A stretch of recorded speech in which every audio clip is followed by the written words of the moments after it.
Okay, so here is the second of the Masters of the Universe Origins figures that I got today.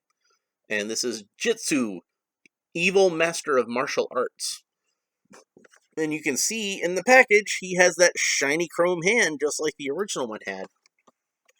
I was kind of worried that they would not have done... I don't think they do vac metallizing anymore. I think what they do is called electroplating. And I wasn't really expecting them to go the extra mile and do that with Jitsu here, but they did. So kudos to them for doing that. There's a nice piece of artwork on the back, of course, as usual. And Skeletor looks very Alcala-like on here, which I appreciate. And it says, ever searching for an opponent who can match him in combat, Jitsu channels the dark energies to enhance his fighting power. Which, of course, we saw in the mini-comic, that it's the same mini-comic that comes with Jitsu, came with Naked Stratos. So, sorry. Put sword in hand, twist into powerful battle positions. And then it's the same cross-cell artwork that was on the back of Stratos. So we have the Sorceress, Stratos, Buzz-Off, Jitsu himself, and of course the vintage head version of Skeletor and He-Man. So rounding out our 6 figures on the back. So let's go ahead and open them up. And we will set the comic book aside since I already reviewed that in the Stratos review. So if you're interested in seeing that, watch the Stratos review. And get him out of here. And Jitsu has one accessory, which is his katana sword, and it seems like it's not only stuck behind a rubber band, but also taped into the package. It looks kind of translucent. We'll get to that in a second. And then Jitsu himself. Again, I'm just going to try to yank this out of here, and feel like dealing with these rubber bands right now. So Jitsu has like a really deep tan skin. This would have been a good color to use on He-Man. It's maybe a little reddish, but it's better than the kind of orangish color that they had on He-Man. I always felt like He-Man in the Origins is too pale, and he should have a deeper tan. Again, like The Rock in the Masters of the WWE universe I keep mentioning. So I wonder, does Jitsu's hand come off? Doesn't seem like it does. So I don't want to force it. I don't want to break it. I never had Jitsu when I was a kid, and I think it kind of partially had to do with that head sculpt, which is recreated here. And I don't want to get too controversial about it, but I kind of feel like this is a head sculpt that is not exactly flattering to Asian people, we'll put it that way. Now, I don't think that the people who sculpted and designed the original toy were being intentionally racist. I wouldn't jump to that conclusion. But what I suspect happened is when they were designing this guy, where they were like, well, he's a martial artist, so he should probably be an Asian guy, and he's a bad guy, so he should probably be ugly. And that's how they wound up with this head sculpt for Jitsu. They had a little more flattering portrait on the Ninjor figure, but of course, Ninjor has a sculpted on mask in Origins rather than the cloth mask he had in the original one. So he doesn't have the power action like the other one did, where you pulled his arm up and he chopped back down, but that's okay. You can still pretend to do that.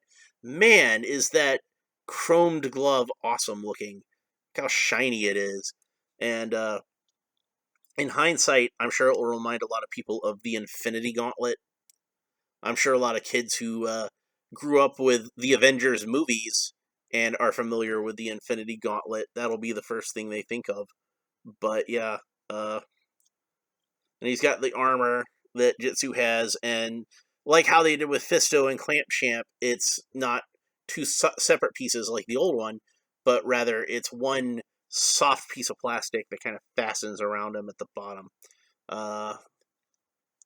The gold paint that they used on the wristbands and the cuffs of the boots, it's obviously not going to be as shiny as the chrome stuff. Oh yeah, and on the armor too. It's obviously not going to be as shiny as the chrome stuff, but I do feel like it's a nice shade of gold. It's I believe what they call Inca gold, where it's a nice yellowy kind of gold. So let's go ahead and take out his sword so we can have him with a weapon.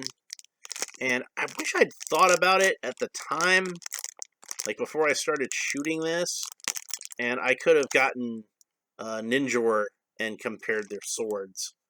I'm not sure if these are the same sculpt, but I suspect they are. I'm pretty sure they were in the original versions. And Jitsu's got to be a lefty because he's got this big metal hand on the other side, on his right hand. And I'm not sure if it's a prosthetic or a bionic or just like a big metal glove that he wears. I figure it's got to be some kind of prosthetic because otherwise, why would you wear a big metal glove on your hand? Like it's yeah, it's a nice weapon and all, but like there's a lot of things that you would probably want to be able to do with your right hand. But yeah, he's pretty cool. I believe that the original inspiration for Jitsu and his metal hand came from the Big Jim line, where the first he wasn't really a villain. He was supposed to be kind of like this morally ambiguous character that kids could use as a hero or a villain, kind of like Zodak. But Dr. Steel, I think was his name, and he had a steel hand, and it looked pretty similar to the actual hand portion here. It didn't have the cuff; it just kind of stopped at the wrist, and I always thought that was strange because I wasn't sure how it stayed on. But Jitsu's got like this big cuff, and I can see that like clamping really hard onto his forearm and almost cutting off circulation, but he doesn't care because he's more about the battle. So Jitsu's pretty cool. He's a nice figure to fill out your Masters of the Universe Origins villains. Uh, you know, I would say, maybe some people might have a problem with him being like looking like kind of an Asian stereotype. I don't want to speak for Asian people because I'm not an Asian person. But if it was me, and I saw that face, I'd probably be like, yeah, very funny, guys. Very funny. So I probably wouldn't be like too offended by it, but I'd be like a little bit offended by it at least.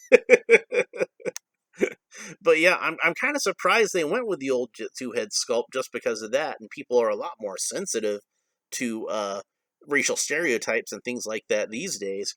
So I kind of expected that they might have gone with a head more like the classics version, where he looks a little more, human and a little bit less like World War II propaganda. so, so yeah, but he's still a really cool figure, and I just kind of like think to myself, he's just supposed to look like an ugly guy because he's a bad guy, and hopefully that was the intention. He does look a little bit like the one Asian henchman from Die Hard. You know the one I'm talking about. He was in like just a whole ton of action movies in the 80s. If you saw an action movie in the 80s, chances are you saw this guy. Remember that he got the kind of the skullet. Like imagine this same hairline, but he let the rest of his hair grow out. He would have been a good live action Jitsu, I think. So I always liked that guy. He's always cool to see in stuff. I guess that's pretty much it for Jitsu. So if you enjoyed this video, please like and subscribe, and do all the fun YouTube stuff down below. Do you think Jitsu is kind of a racial stereotype, or do you think it's fine? I'm willing to accept. I'm willing to see comments from anybody on any side of that. So, you know, like I said, I think that maybe made me a little uncomfortable when I was a kid, and that's why I never had this figure. But I'm trying to be as completist as I can with these Origins figures. So yeah, and I like the chromed hand. I kind of became more fond of Jitsu from the classics figure because, like I said, that one was not quite as yeah. Okay, I think that's it for this time. We'll talk to you next time. Bye.